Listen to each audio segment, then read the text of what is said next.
Hello and welcome back to the Warwick F1 show, the final race review of the year for the Abu Dhabi Grand Prix of 2023.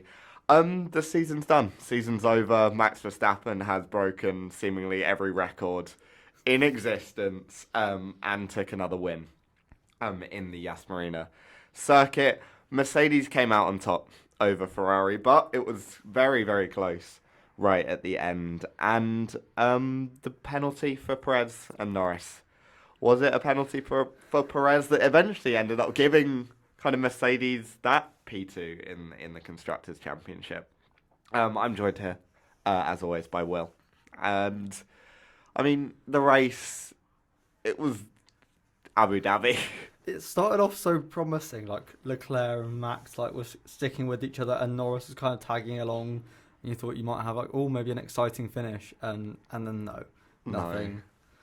And that, I think, has summed up the 2023 season quite well, in that it has just been Max Verstappen in a sort of a class of his own, and he did it again today.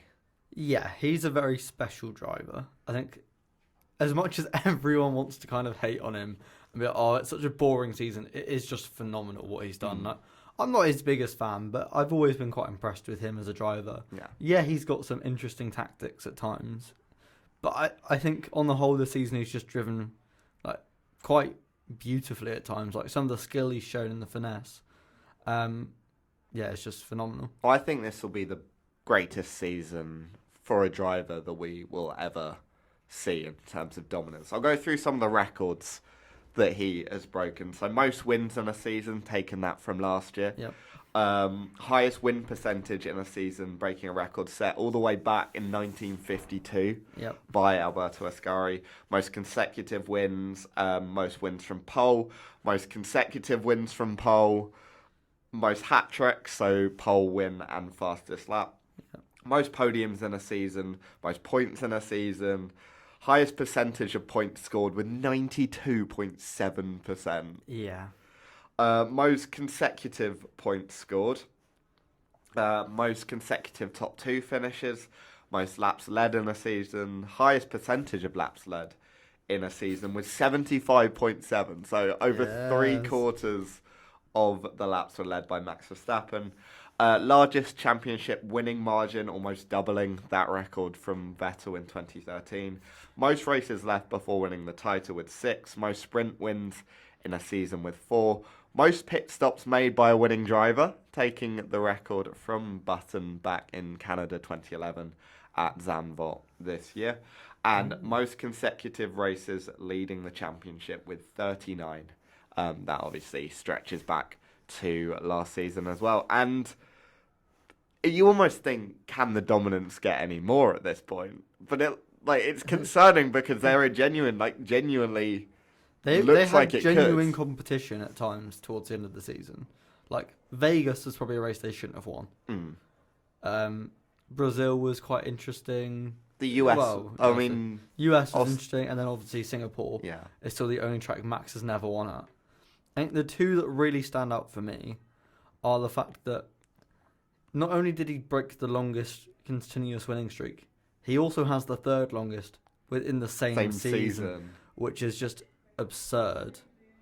And also just the number of laps is just phenomenal. 3/4 of the laps for the entire season were led by Max Verstappen. Yeah, and he has more wins this season than anyone had ever had podiums in a season. I think doesn't he have more wins in the last 2 years than Alonso has in his career? That wouldn't surprise me. Because I think Alonso's on 30 odd. 32, isn't it? Yeah, and he won 15 last season, 19 this season, so he'll be on 34. Yeah. That's insane. Well, he's overtaken Seb Vettel. Yeah, and he's got over half of Lewis's now. Yeah, and he's only 26. Obviously, he joined the sport. He joined the sport really young, but he did have. That's still incredibly. I think as well. What's quite impressive is you look at Lewis's incredible record and Schumacher's to an extent. Yeah, they usually had winning cars most seasons. Well, yeah, I mean, you've got to have winning cars if you want to set Well, no, these but sorts of records. even for like, their first seasons in the sport, Yeah. they had like the opportunity to win. Lewis being the obvious one, where he got put into effectively a championship-winning car Yeah. with a teammate who, he probably didn't get on with, but was a really good person to learn from. Mhm. With Ron Dennis as well, so in a really good position. Whereas Max was, Alpha Tauri or Toro Rosso at times, not a bad team to start with, but he had a season and a half of not being able to win there. And then the Red Bull cars weren't exactly dominant. Yeah, it was probably from 2016 to 2019. They could win Just on not their day, but their day wasn't very Their day often. was Mercedes and Ferrari having a bad day. It was normally by the end of the season when Mercedes and Ferrari had given up with development. Yeah, so it's a bit different. Whereas, so I think to already have half of Lewis's effectively in 3 seasons is very silly. I mean, where do you think it goes from here?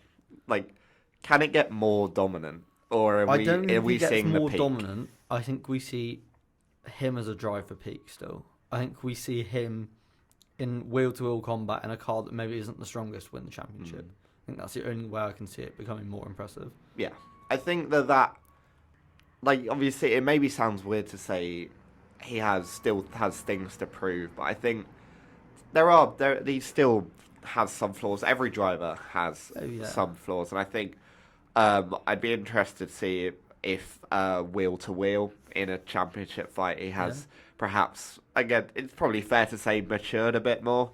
Obviously, you think back to 2021 and everything that happened there, and on occasions this year as well, when he's been in sort of wheel to wheel fights, I think on the whole it's been okay. It's just been...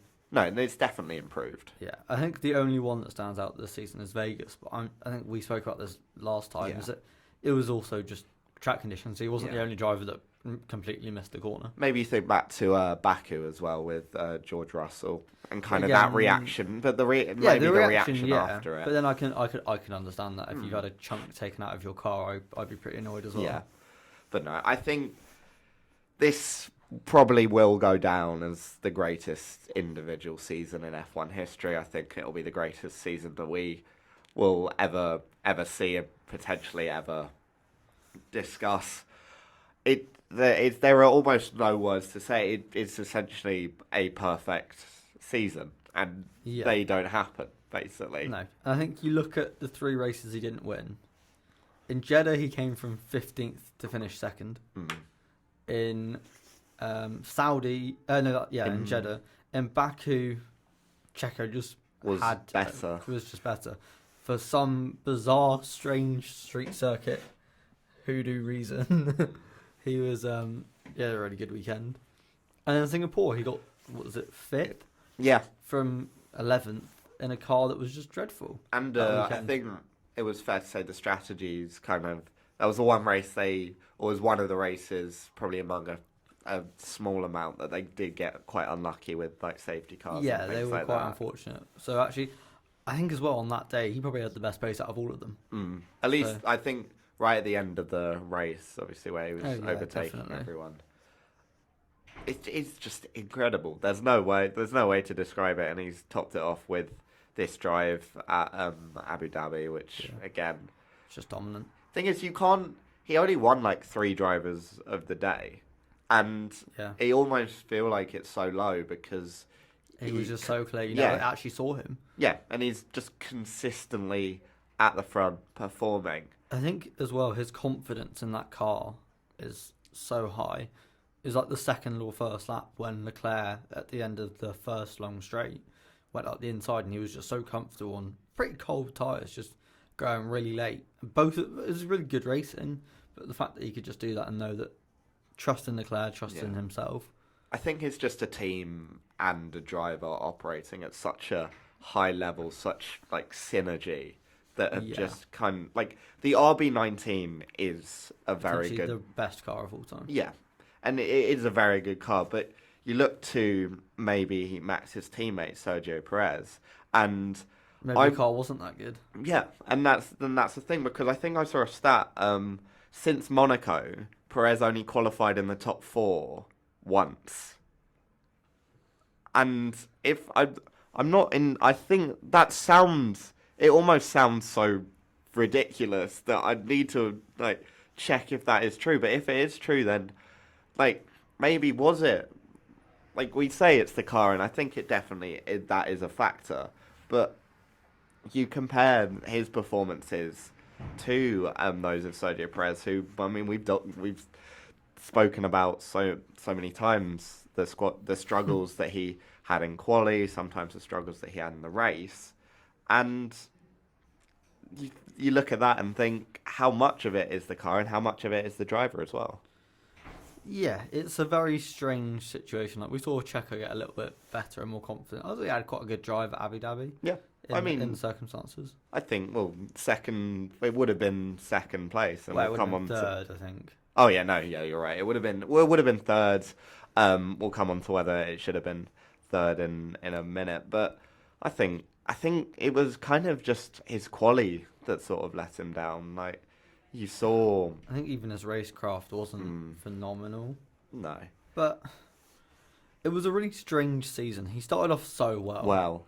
And then I think Monaco onwards, it just went downhill. Yeah, and I mean, do you think that is why people maybe say the car has developed around Max? Because it does seem odd that he can start so well. We can be 4 races in and still, I know we kind of dismissed it, but there was at least some discussion that there could be a title battle. That's a long time ago now. Sergio Perez, but world champion. Yeah, do you think that there is merit to maybe stuff being or that sort of being said? Or I think of course there's some sort of merit to it. I mean, why wouldn't you want to develop your car around a competitor? Yeah. Especially when you know how well other teams develop throughout the season. Obviously Aston Martin were looking quite strong as well. So it's obviously, you want to prioritise one driver. You don't want to make the car good, but neither driver drive it well. Yeah. But I don't think it's to the extent where Checo just becomes dreadful. No. I don't think that car is as dominant as it was. I think in Abu Dhabi it was set up very well in race trim. But I think somewhere like Vegas it wasn't the strongest. Yeah. But Max was just comfortably better than Checo, and I think again Brazil probably wasn't. Yeah. It's just really difficult to say kind of how there are some cars where it's so clear that it is a dominant car because both teammates are driving it at such a high level. You think back to the MP4-4 that took 15 out of 16 wins. Any of the kind of Mercedes from the 14-16 era, but probably particularly the 2016 Mercedes that realistically should have won every race that season had they not had the teammates not colliding in Spain, and then Lewis's engine not given out in Malaysia, the F2002, F2004 for Schumacher, where he set his 100% podium records. I think the RB19 will be up there, and I think it has to be because I think it deserves to be. Yeah, it should be. It's an incredible engineering feat. Yeah, and where do they go next year? How good is the RB20 going to be? Yeah. Well, Christian Horner was saying, Max won 19 with the RB19, so... Oh, no. Right, we're never seeing anyone else win a race ever again.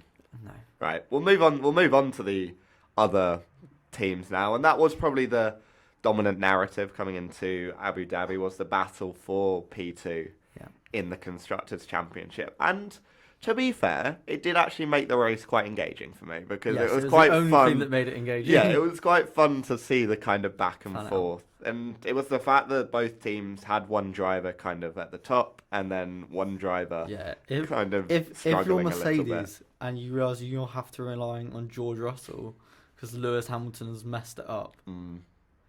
It's not a good look. Yeah. What would have made it even better is if Lewis had messed up his overtake on Tsunoda and then Checo had managed to pull the gap to George. I think if Checo had pulled the gap, then it wouldn't have mattered what Lewis had done. Yeah, I think they the would have been move tied would have on been points. Yeah, and then if Lewis had got past, it would have been ahead. No, I thought it would. They didn't Merc win by a point. No, Merc won by 3. Oh yeah, they would have. No, you're right. So that would have been incredibly funny. Fortunately, that didn't happen. Yeah. Yeah. I mean, Lewis kind of struggled. Like everyone, obviously the battle for P2, and it was never really. I think it was a battle that people thought could happen, but It never should have happened. yeah. And then the last few races have really seen a drop off in terms of performance for Lewis Hamilton, and I think you see some of the things like that, like he's saying in the media, and it really does look like he just kind of got really demoralised by the end of it. Gave up. He's like, "Oh, I'm not winning, so I don't really care." I think is how it comes across. Yeah, but I think that's It's a good mentality to have at times, but I think if you're the lead driver and your team are fighting for second, and it was close, and it could have been a lot closer. yeah. Because ultimately, if you look back throughout the season, you've got Sainz's horrendous penalty in Vegas Yep. and Leclerc's engine blowing up in Bahrain. Yeah, back in the start of the season. That's a massive swing. Yeah, but I mean, And then then- you've but then got you've got Australia. You've got Russell's Engine in Australia, engine in Australia. You've got Russell in Singapore. Russell in But that's a driver error. Russell in Canada, also a driver error. But then you bring in other driver errors. You've got Carlos Sainz made a few errors. Sainz could end up in the gravel this year. Was it right at the start of the season? I feel like I can't remember. It's been He a must have, surely. long season. Yeah. But Leclerc back in Spain, that qualifying that kind I of think didn't that car work out. was just damaged in general. I think on balance, the luck was probably more pivoted towards Mercedes' way, but Yeah. for over a season it kind of balances itself I think out. it was relatively well balanced. Yeah. But I would have, if you had to pair the drivers up, I would have argued Leclerc had a better season than Lewis. I know the points don't back it up, but I probably would have argued that way. At times, it's quite even. I would say Lewis had a better season than both the Ferraris who had I'd say put it Yeah. in championship order. I think Lewis had a better season than Yeah, both the okay. Ferraris, Yeah, maybe. and then they both had a better season than Russell. So it Yeah. was 1 and 4 versus 2 and 3. But I'd argue that Charles was closer to Lewis than George was to Sainz. I will agree with that. Yeah. Because I think, George threw away a number of podium opportunities. George had some really, really good races when his team needed him, and then kind of in the middle when nothing really mattered, he was.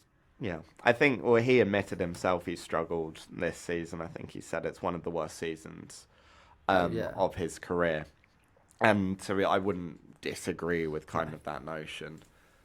Not in the slightest. Yeah, but I think it came down to quite a grandstand finish. It was quite enjoyable to watch. Yeah. I think Leclerc, we were talking about it just before we started. I think Leclerc could have done a bit more. He could have, but would it have been the spirit of the sport? Probably not. But I was hoping it did. Yeah.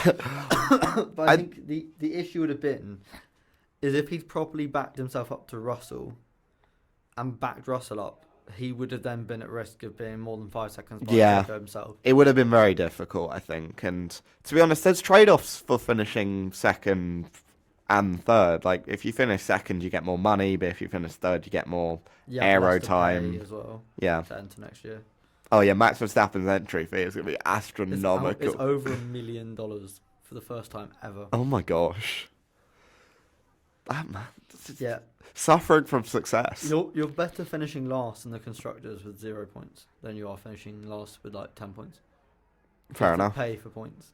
Oh, yeah. Right, Red Bull's bills are gonna. The catering bill needs to go through the roof again. Red Bull's entry fee is going to be outrageous. But I thought it was, the battle, and I think it was a battle that kind of neither team really wanted to be in because they both had higher aspirations. And especially when you look at, like, I know Mercedes finished second, but I think this was their lowest points tally since 2012 or 13 or Yeah, one even. of them. And I think being second and third and battling for it disguises how much they were roundly Both of them obliterated. had a very mid-season. Yeah. I think. And they were just it was just one team was far, far better than them. Yeah, I think Ferrari will take solace in the fact they won a race, Mm. Yeah. and it was the first time ever the British national anthem was never heard on the podium. The first time since 1952, I think. I think it's the first time ever in any F1 season. I thought, well, didn't Ascari win like 6 out of 8 in 52 or something? I don't know. Yeah, but I think 2 of the other ones might have been maybe not British drivers, Yeah. but British team anyway. That's an insane statistic. That for like first time in like 70 odd years. Britain hasn't won something, whether it's a constructor or a. Mm. We've heard the Spanish anthem. I heard the Spanish Heard anthem. the Italian. Spanish, The best anthem. was it Spanish, Italian, Dutch, Austrian, and Mexican? It's probably all 5. Yeah. I mean, hypothetically, a British-based team did win a race, True. but it was Oscar Piastri. Oh yeah, Although, we'll take that. do they play the New Zealand national anthem for He's Australian. Bruce McLaren? Oh, Bruce. No, they'll probably play. No, they probably play. British. What did they? They must have played British at 2021 Italy. Because Yeah, I it would would have assume been like. Australia, New Zealand. Yeah. Yeah, I would assume that. I think it's British. I think it's British. I feel like I would have been a lot more patriotic about Daniel Ricciardo's victory if the New Zealand national anthem had played. Where's the Brendan Hartley win that I so desire? Brendan Hartley, oh my word. But yeah, I think Ferrari and Mercedes, they didn't want to be in that fight. Second and third, it's not the I think Merck didn't want to be in it. I think Ferrari were quite happy to be in it considering the start to the season they had. But you Like, trade that. You trade that off with last season and where they were at the start of the season. Oh yeah. It does. It feels They're like a a lot happy to be in regression. the battle this year for second. They were last year for second. Yeah, probably. Yeah, I think that is. It's kind of. I mean, Leclerc had a very good race. He kind of. Leclerc had an amazing weekend again. He's finished the season very strong, I think. He has, and if Ferrari ever put a car and a team behind him, he would challenge easily for a world championship. He would challenge Max Verstappen. Carlos Sainz, I think overall, It was a poor weekend. Poor weekend, but has really shown that he can compete with Charles Leclerc this season. But the fact that he finished below him in the constructors, which is something we'll get, not constructors, drivers, which we'll talk about the battle for fourth a bit later, I expect. Mercedes, on the other hand, I think just really disappointing. It's just not. I think this is worse than their season last year, personally. Regardless of the fact they finished second instead of third, last year you can chalk up to a development mistake. You won a race last year. And you won a race, whereas this year there has been almost zero progress in terms of results. Over 2 years for Lewis to have won a race now. I hate you so much. Well, I don't know how long it's been for Leclerc as well. Jeez. Leclerc would have been Austria last year. Yeah. Oh, jeez. It's long for everyone except Max and Carlos Sainz. Even Checo's almost a year. Checo's oh my gosh. But a year and 8. So dominant. Yeah, but I think Russell really, he had a good year last year, and this year he's kind of come crashing down to earth a bit more. Yeah, it's like in like American sports, they have like the sophomore slump. Yeah. Like you have a really good like rookie season, and then or first season with the team, and then your next season you're not quite there. Yeah, and kind of feels like Mercedes, at least what I'm getting from it, it just doesn't feel like they know what he is. Yeah, not even what he is, just what they are at the moment. Like, they're so lost. They don't know what kind of. At least Ferrari have like an idea of how they want to develop their car, and it seemingly worked throughout the season. Well, it seems like Ferrari have a vision as well. You've got John Alkin as the sort of chief executive. You've signed Fred Vasseur over the last year. You've got 2 drivers that seem a lot happier now than they were at the start of the season. Yeah, they seem happier. They're not having to visit their therapist quite so much. No. Whereas Mercedes, like, they've sacked, Mike Elliott's moved on.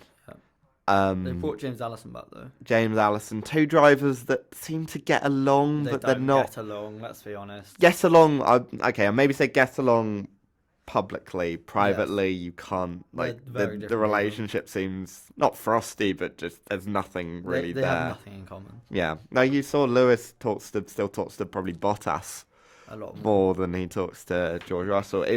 does feel like Mercedes are kind of stuck. What would concern me if I was Mercedes is that I was the third fastest team, powered by Mercedes at times of the season. Mm. And for most of the season, just their third or fourth fastest team on any given track. I don't think there were many occasions when they were the fastest powered Mercedes team. I think Spain was probably an example. Definitely, the double podium there. I'd say maybe Cota. If you Norris was second.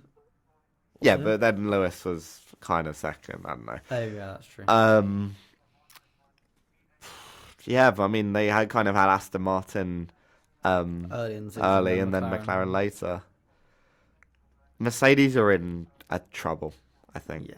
They and don't know what I to think do. The thing as well that would concern me is that neither of my drivers can race wheel to wheel cleanly at the moment. Yeah. I can't remember a race when both Mercedes had a clean weekend. No. Yeah, I know. Maybe Brazil? Yeah, but then they were just being overtaken.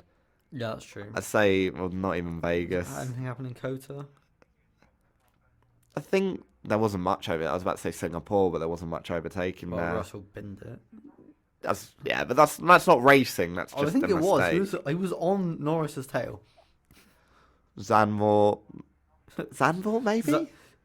Well, Lewis almost ended up in a wall, but that wasn't wheel to wheel racing. That was. I think probably Cota. I'd say Cota probably, but the fact there aren't many throughout the season in general. No, the fact we're having to think about it a lot says a lot. Especially considering you've got Lewis Hamilton in that team, who I think has perhaps lost a little bit of his touch. I don't know. He's still very quick. I don't know if it's the touch. I don't know. I just think it might be more the attitude.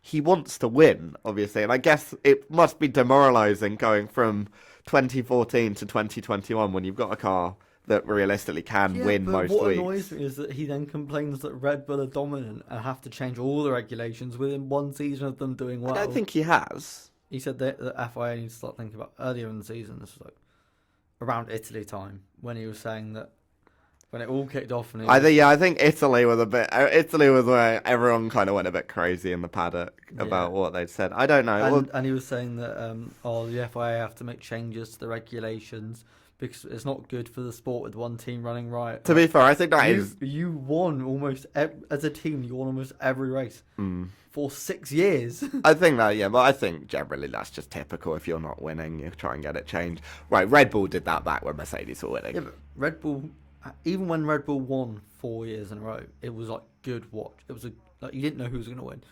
One of their seasons, you had 7 different winners in 7 races. No, I was more referring to when Mercedes were dominating. Red Bull were saying we're going to change something. I have no issue with that because, that was after 5 seasons of dominance, and no one else was even winning races. Whereas this is one season where Red Bull, yes, it has been very dominant, and it is slightly concerning from a sport point of view.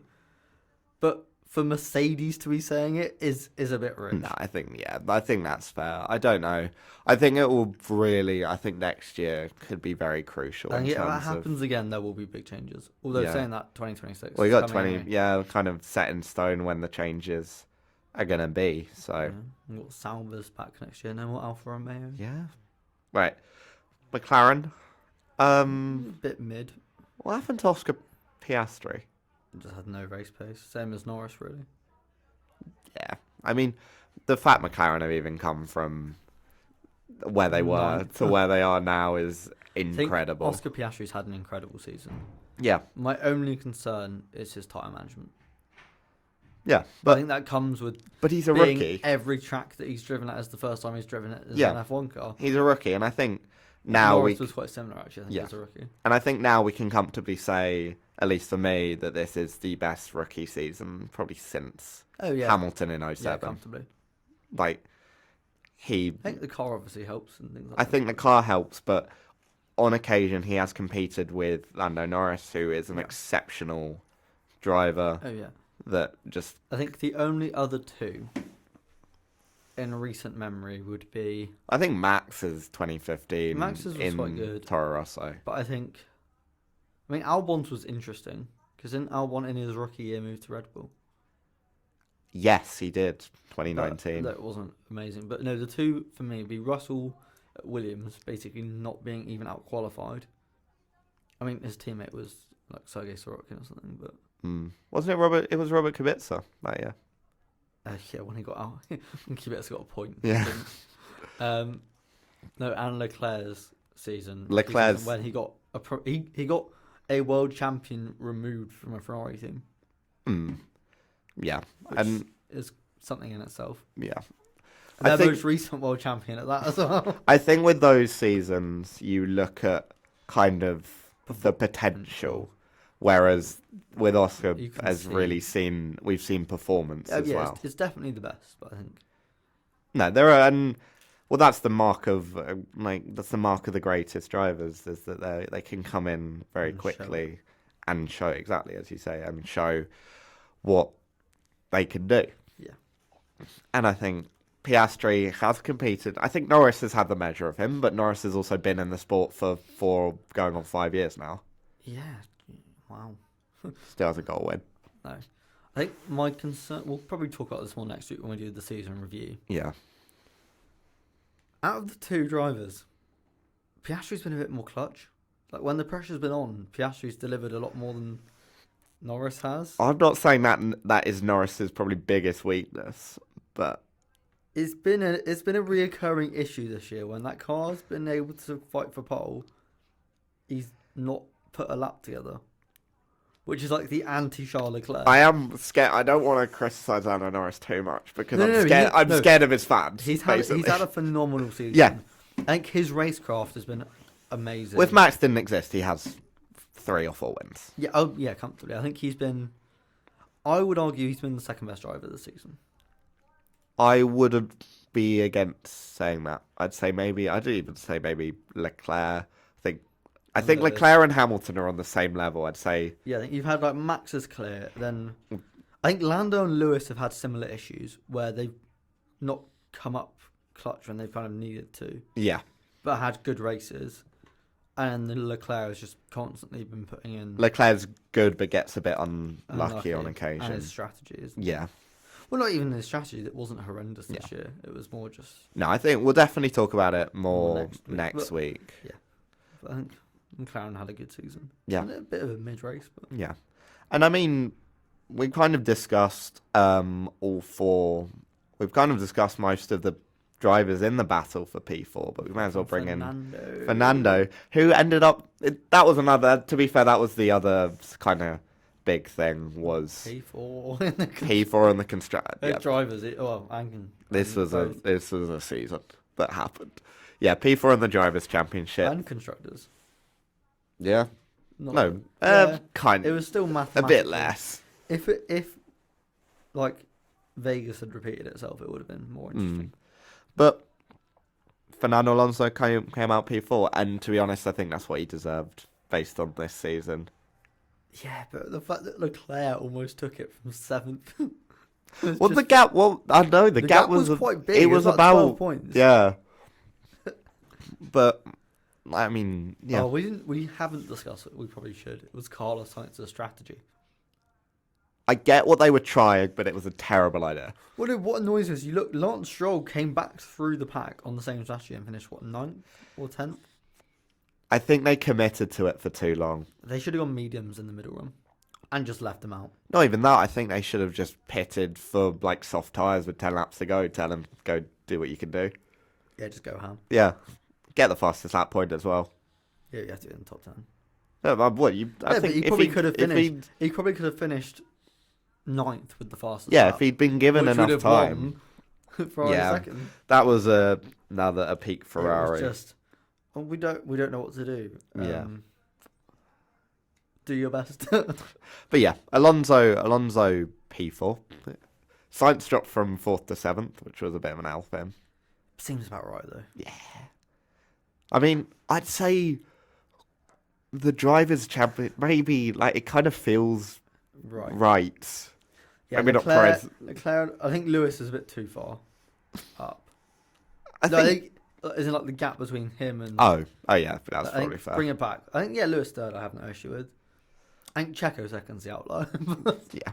But I think Alonso P4 does. Yeah, He deserved it on a balance, and the fact he was still getting podiums at some races when the Aston Martin had clearly dropped off a little. Yeah, their development was not good. No, but if they can bring that car, if they can bring a car that good next season, if Red Bull just drop back and Aston Martin climb up, that's a 5-team battle. Oh, and you've got Racing Bulls coming, Oh, jeez. which is basically just this year's Red Bull car. Nah, that's six. Honestly, I'm so down for that. if Verstappen 12 different winners. yeah, if Lance Verstappen Stroll- didn't win. It'd be so funny if Lance Stroll wins an F1 race before Lando Norris. Twitter would actually be Twitter a would lose its war mind. zone. But yeah, I think the last incident to come on to before we kind of delve into the winners and spinners, the penalty for Sergio Perez. I think we're both in agreement. If it wasn't, It's a racing incident. it is. Like, Lando could have gone a bit wider. Perez could have hit the apex a bit more. Yeah, Perez could have, but like, I think he had a bit of understeer and had to correct Yeah. it. It's a Or racing next to it. incident. Both drivers are fine. Yeah. When we've seen 5 penalties, 5. Lando didn't lose the position. Yeah. If we've seen 5-second time penalties be given for other stuff, that probably should have been a bit more harshly, like, kind of. And actually, like, you'd think, use last week's example, Hamilton and Piastri, kind of both affected. Yeah, Lewis. Lewis. Well, I'd argue they were worse affected.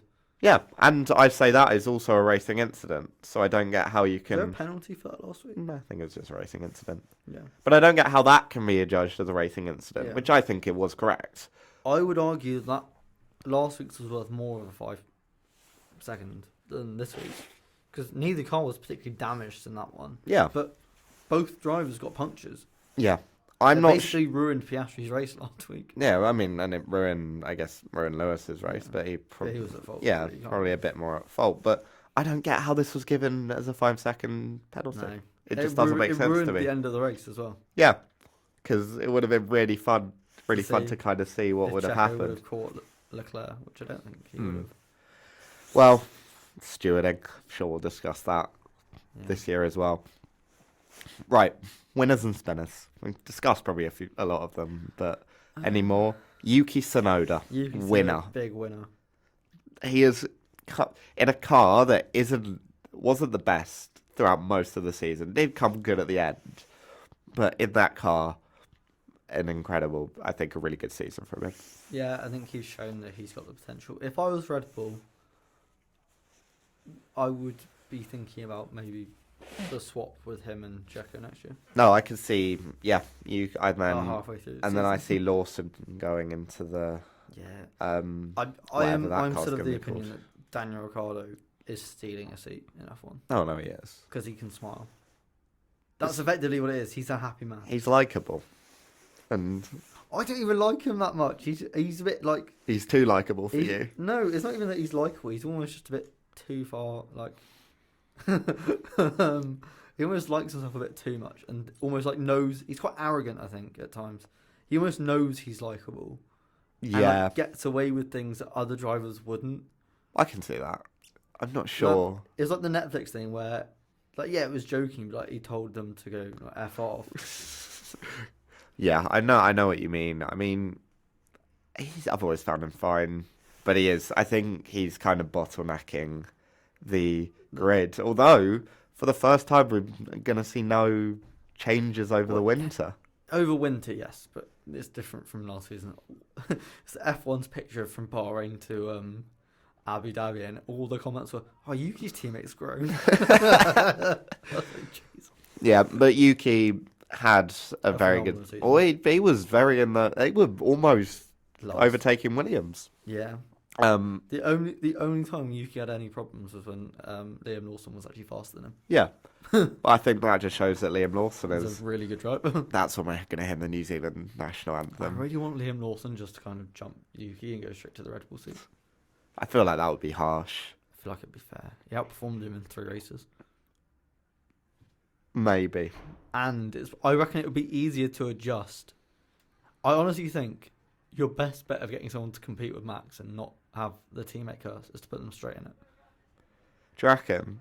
Because I think you learn to drive an F1 car like that. Whereas you learn, because you think a lot of the drivers that go in have been in one team, in one driving style, and they've been the predominant. They've had the car suited to them. Yeah. They're now going to go into a team where they are by no means the main driver, and have to learn to drive like Max. It's not a bad shout, actually. Chuck Maybe Lawson in there. See what I'd happens. be so down. So I think he'd win races. I just want to. I'd New Zealand. I back him all the way. He would be like prime Valtteri Bottas. I think he would. He would be the consistent. He'd be there when you need him to be. He'd finish second to Max every race. This season, I think, And has pick up the given pieces. me a newfound appreciation for Valtteri Bottas. Alfa Romeo have been so bad. No, just in terms of what he did at Mercedes. Oh yeah, 1,000%. Right, a spinner. Once again, and we talk about this every single year, the Abu Dhabi racetrack.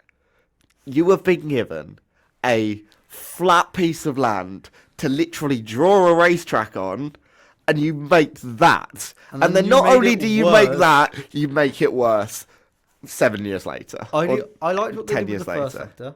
I liked the hairpin they've made now, so it's a straight run. The second one is horrifically bad. Yeah, the for old racing. chicane was good. Yeah. It was like off camber, and it was.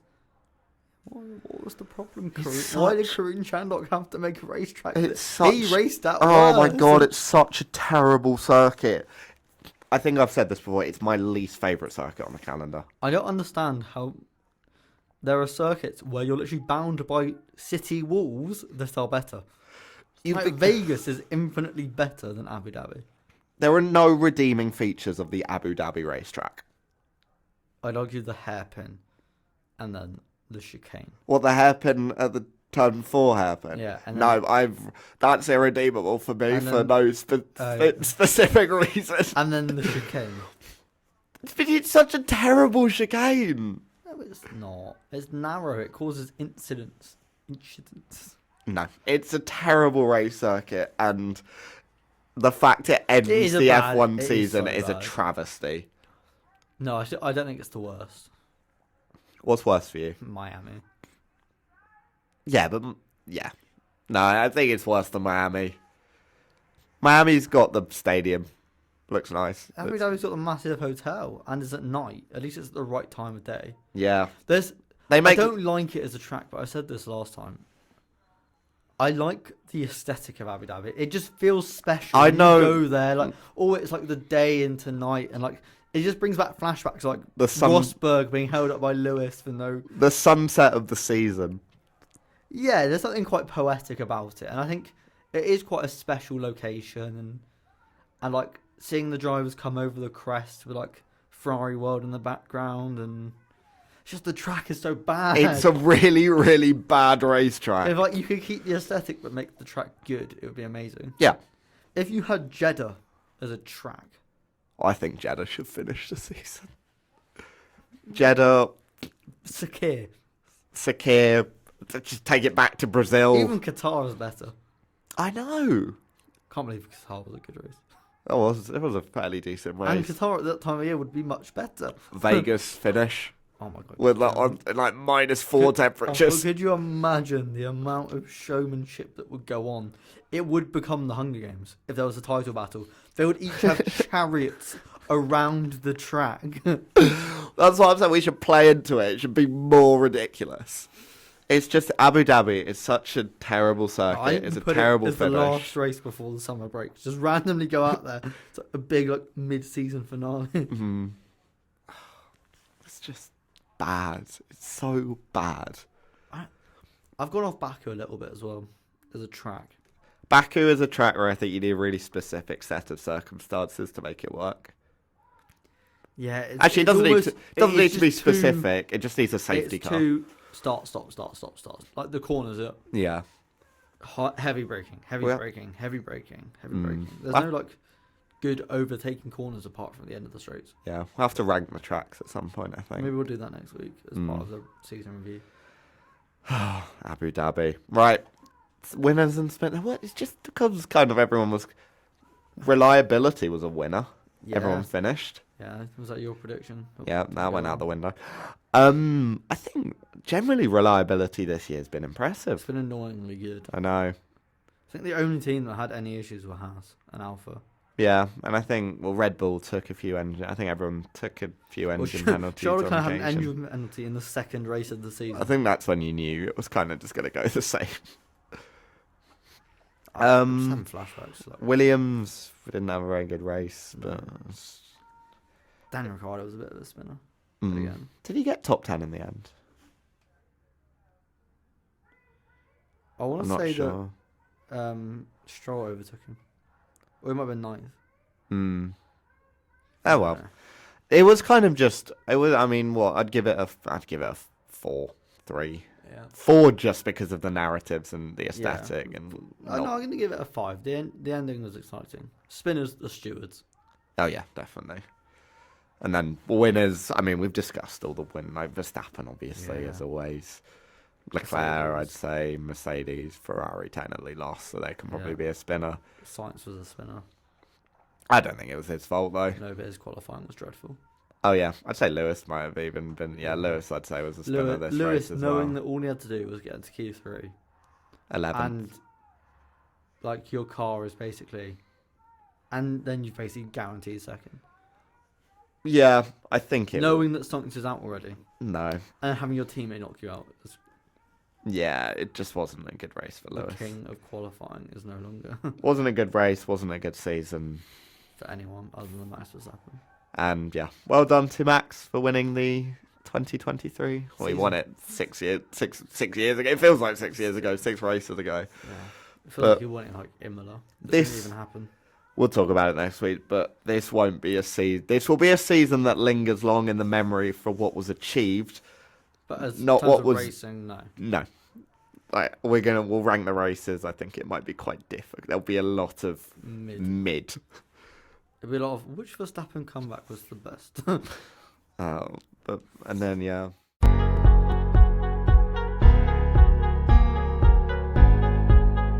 So move on to predictions now. It's 103.88 to me. I think last week really put the nail in the coffin. Back-to-back near perfect weeks for you. That was really impressive Quite for me. impressive. But we've got one more race to predict. And Chinmay went for Verstappen, Leclerc, Sainz. That's 6 points. That's 6 points. It That's wasn't actually- a bad start. Oh, that's a good start. He needed 15. I went for Hamilton, Perez, Norris. That was 1 point. Yeah. No, 0 points. Perez Yeah, wasn't on the podium. Right. Oh, I thought I'd let him back into it. Right, 7 different teams in Q3 for a 1 point. Who was that for you? That was Chim. for Chinmay. There must have been, surely. Because both Astons didn't get through, did they? Both Aston. Both Ferraris and both Mercs didn't get through. Yeah, it could have been. Let me have a quick look. I'll look at some of the other ones. Or if you have a look through some of the other ones that we've got. What have we... Yeah. So, now we're going to move on to the final predictions of the 2023 F1 season. The score is currently 103-88 to me. The 2 really good weeks I've had for the last 2 have really kind of helped. Just a little bit. Yeah, they were. That was kind of impressive I think for me. Chinmay capitulating and not choosing Verstappen and having 0 on week. That was That that was the nail in the coffin. yeah. But we have made predictions for the Abu Dhabi Grand Prix as ever. The gap is 15 points. Chinmay would require a perfect weekend And you to get 0. and me to get 0. So Chinmay went for Verstappen, Leclerc, Sainz. So that is 6 points. So you form. Congratulations. Nice one, thank you. 7 different teams in Q3, which did happen. Ferrari beat Mercedes in the constructors, which didn't, and then no more than 3 Merc engine cars in the top 10. Which didn't happen. Which You had also both didn't McLarens happen. And both Mercedes. And that's 7 points. It's not bad. That's normally like a pretty good weekend. Yeah, and I went for Hamilton, Perez, Norris, so None. no, 0. 3 or more mechanical DNFs, there just weren't any There DNFs. wasn't a single one. And Merc beat Ferrari, which they did, and then 5 different teams in the top 5, So which you didn't got happen. So I only got 2. 2. So the final So Chinmay score, gained by 5. Final score was 105 to 95. A 10-point win. 10-point win for me. Well done. I think Chinmay might have won it last year, so it might be Yes, 1-all he now. did. And we'll get Will involved for next year. No podium predictions with 9 different drivers. 3-way podium draft. Oh. Oh, we'll have to actually decide how the order works then. We will, and Full snake. we'll have that sorted. But yeah, the end of the 2023 F1 season. No more predictions to make. Well, I was going to say, have you got any interesting predictions for what will happen next year? Ooh. It will be close. I can't say it will be closer than it was this year. If that is wrong, that's quite embarrassing. I don't want to say that Red Bull will continue their streak of dominance, but nothing is pointing against that trend at the moment. We may see the full effects of the cost cap, though. Yes, and I do think that F1 as a sport might start to struggle a little bit in terms of popularity. I think it will go back to 2018-19 levels, basically pre-Drive to Survive. What a Drive to Survive even going to talk about this year? Have you seen the poster? No, I haven't. It's just Max Verstappen on his car. Oh, but what are they? It wasn't the most interesting of seasons. I can guarantee that they weren't even at Singapore as well. Oh no, it's the only race that didn't have a Max or Perez win. Monza. They have Monaco. Monaco was quite a good race. Yeah. Which says something. Right. It's probably going to be a struggle, but we'll make sure to keep up to date with it. We'll come back. We'll be back next week to talk the season, talk the races, talk the drivers. And we're done for term. Yeah. It's been a flown quick term. It's too quick. Yeah. But make sure to keep up to date with everything we're putting out. Probably be changing the format up next year, but that's still in the works at the moment. Thank you to Will for coming on as ever. Thank you to Chinmay for always being here. Apart from today, he's in bed. And the last 4 weeks. And the 4 weeks, but that's fine. That's fine. And yeah, I've been your host for this week, Will Kingswood as well. And yeah, thank you for listening.